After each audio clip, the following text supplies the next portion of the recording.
বরিশাল আদালত চত্বরে ককটেল বিস্ফোরণের ঘটনা ঘটেছে। বুধবার সকাল 10:15টার দিকে চিফ জুডিশিয়াল ভবনের সামনে এই বিস্ফোরণ ঘটে, তবে এতে কোনো হতাহতের খবর পাওয়া যায়নি। বিস্ফোরণের পর আদালত চত্বরেই বিচার প্রার্থী, আইনজীবী ও কর্মকর্তা-কর্মচারীদের মধ্যে আতঙ্ক ছড়িয়ে পড়ে। পরে বিএমপি কমিশনার সহ আইনশৃঙ্খলা বাহিনীর সদস্য ও আদালতের বিচারকরা ঘটনাস্থল পরিদর্শন করেন। ঘটনা আইনঙ্গনের ভিতরে ঘটেছে।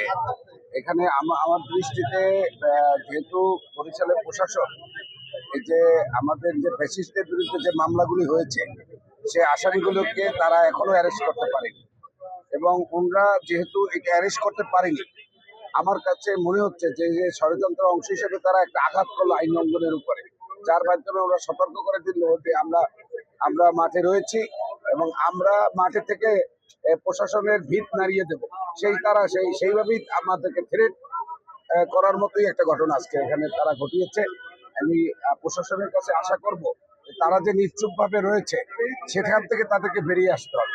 আমরা প্রবেশ করার পরে কিছুক্ষণ মধ্যে একটা শব্দ হয়েছে, জোরে বিকট শব্দ হয়েছে। আমরা তাৎক্ষণিক সেখানে দেখি একটা ককটেল বিস্ফোরিত হয়েছে এবং এটা নাশকতার উদ্দেশ্যে করা হয়েছে। আমার মনে হয় সিসি ক্যামেরা আওতায় কোর্ট চত্বর দেখা যাচ্ছে। ইনশাল্লাহ আমরা মনে গোয়েন্দা সংস্থা বের করতে পারবেন।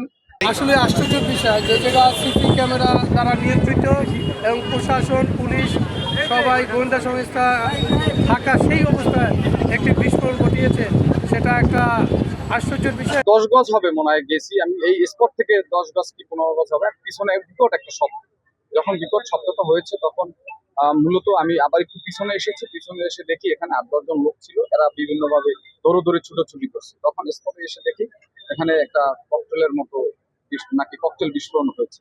আইন শৃঙ্খলা রক্ষাকারী বাহিনী তদন্ত করে বের করবে কারা দুষ্কৃতিকারী, কারা এই ঘটনা ঘটিয়েছে। পুলিশ জানিয়েছে ঘটনার তদন্ত শুরু করেছে সিআইডি। তদন্ত প্রতিবেদন পাওয়ার পর বিস্তারিত জানানো হবে। আমরা একটা মেসেজ পেলাম যে আদালত গেটে শব্দ হয়েছে, আওয়াজ হয়েছে। আমরা তাৎক্ষণিকভাবে আমরা নিজেরা আসলাম।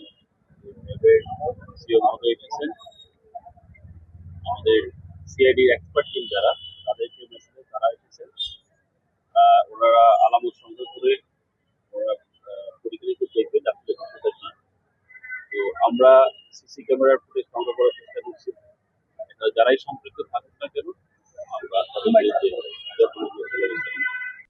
এদিকে ঘটনার পর আদালত এলাকায় নিরাপত্তা জোরদার করা হয়েছে।